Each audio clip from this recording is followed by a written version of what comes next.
Today we are doing the review of the G&G GR16 Carbine with the pneumatic blowback system. You can buy this gun at Airsoft Extreme for $170.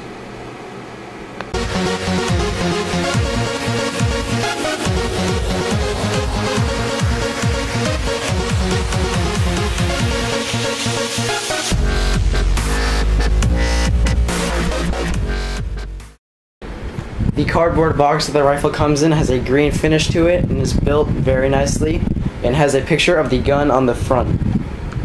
Upon opening the box, you can see that the gun has a very nice fold-out color manual from G&G.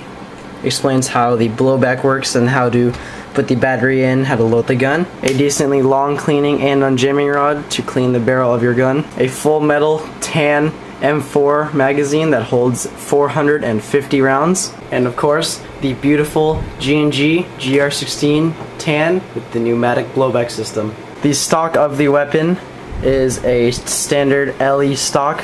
It is retractable. All you have to do is press this button up. You can go, here's the first position, no, the second, the third position, fourth, fifth, and sixth. The stock does suffer from minor stock wobble, but that's nothing a few strips of electrical tape cannot fix. The pistol grip is a standard M4 pistol grip. I have covered it and wrapped it around in tape mainly because it does help with grip a little bit. It does also help with the look, but with the bottom you can see the motor plate. It does have a very nice heat sink so that when you are shooting, the motor does not get too hot. The motor adjustment, the motor height adjustment is very easy to use. All you need to do is use a flathead screwdriver and adjust like so. This is not a motor height adjustment tutorial, but all you have to do is take a flathead screwdriver, put it on, and twist it accordingly, and make sure the gun sounds good, and makes a good sound while you're shooting, and gives you the highest rate of fire possible. The fire selector switch does have 3 shooting modes: safe, semi, and full auto. The selector switch clicks in very nicely and is not going out of place even if you nudge it pretty good. Here you can see the white printed G&G logo. It says G&G Airsoft.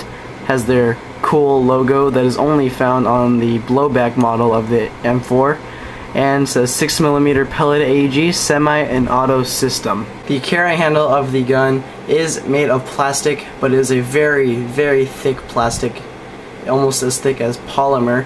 It is the same plastic as the rest of the body and is better than most metal bodies out on the market.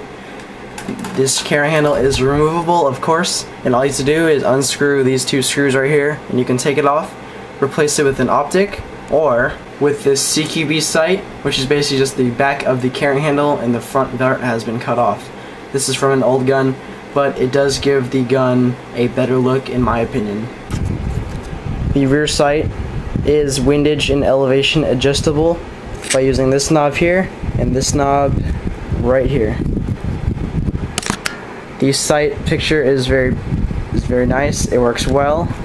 And this is the close range shot, which is a big open hole, and the smaller hole for long range shots, but this really has no purpose for airsoft, but it is a nice touch that it has been added to the gun. The forward assist on the right side of the gun does actually work and will compress the spring when the spring is not all the way forward. Now, even shooting on semi-auto does not fully release the spring, and after shooting on semi, I do recommend pressing this so you can release the spring fully and you'll keep the FPS of your gun stable. To get to the hop-up on this weapon, all you have to do is pull back the bolt, and you can see the bolt does actually go farther back than most M4s due to the blowback system, and the hop-up is a wheel-based hop-up. All you have to do is push it forward for more hop and push it back for less. The hop-up wheel is very stiff and will not move while shooting, but the downside to this hop-up is there is no spring that pushes on the front receiver, which means it can move around a little bit, but it's not too serious. The hop-up is made out of plastic, but it is actually very nice. The gun is very accurate and is better than most metal hop-ups out on the market, such as JG or Echo 1. Not even sure if G&G makes metal hop-ups, but the hop-up on this gun is very nice, and you can see it has a green dial and a gray body. As you can see on the magazine, it does say 5.56 by 45 millimeter rounds. That is the real steel bullet of the M4/M16. And on the bottom, you can see it says G&G Armament, caliber 5.56 millimeter, G&G Armament parts and accessories, and it has their logo right here. You can see the winding wheel.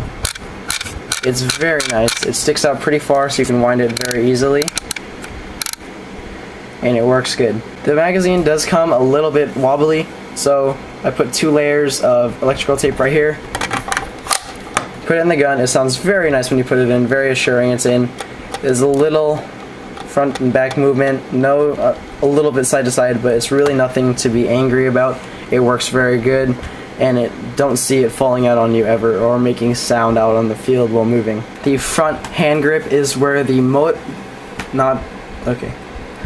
The front hand grip is where the battery goes. To get to it, all you have to do is pull back the delta ring and pull off the bottom section of the foregrip. As you can see, after you pull the foregrip off, you can see the small type Tamiya connector.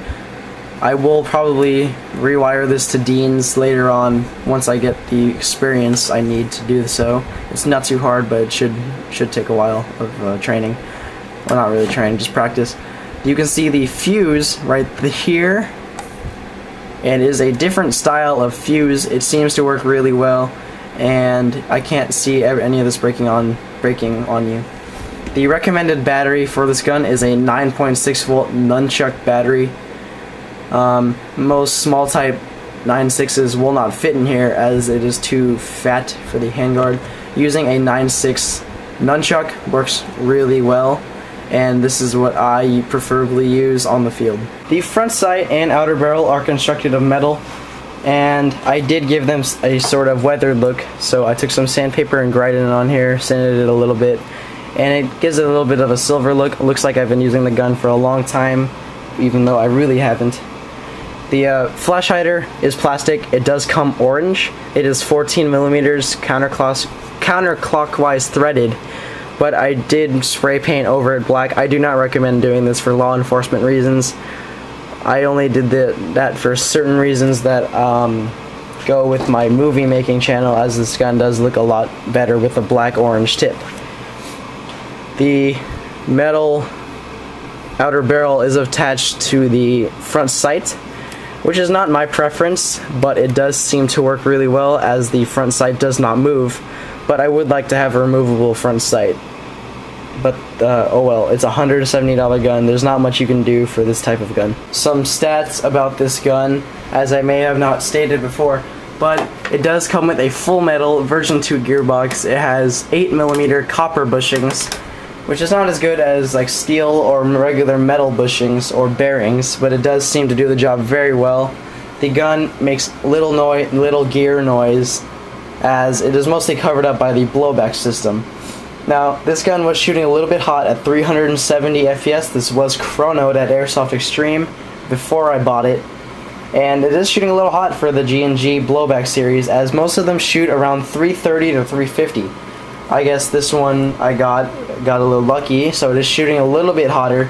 But the downside of this is the rate of fire is nowhere near as fast as what it used to be with an M100 spring. It does seem to have about maybe an M110 spring, which does not give you like 400, somewhere between 350 and 400, but it is not as high as an M120. It's maybe an M110 or an M115. But it is shooting very smooth. It is shimmed really well. It doesn't make as much noise as other guns, like I said. And there's really you can't beat the G&G affordable series, as this gun was only $170, and you're getting a very nice plastic, which is a composite plastic, a high impact polymer plastic type of thing. And it is better than most metal bodies out on the market, like JG, who uses mostly pot metal, or even Echo 1, their older guns, or CYMA, they all use pot metal. This gun is made in Taiwan. It is not a China gun, so it is very nice quality.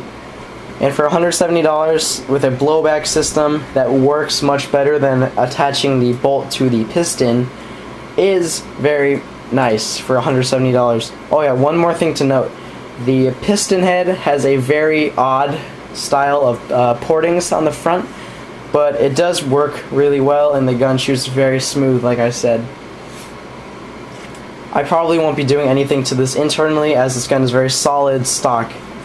So there is not much to do there. The gun shoots about 370 FPS, like I said. It has about a 14 BB per second rate of fire with a 9.6 1600 milliamp battery, which is respectable.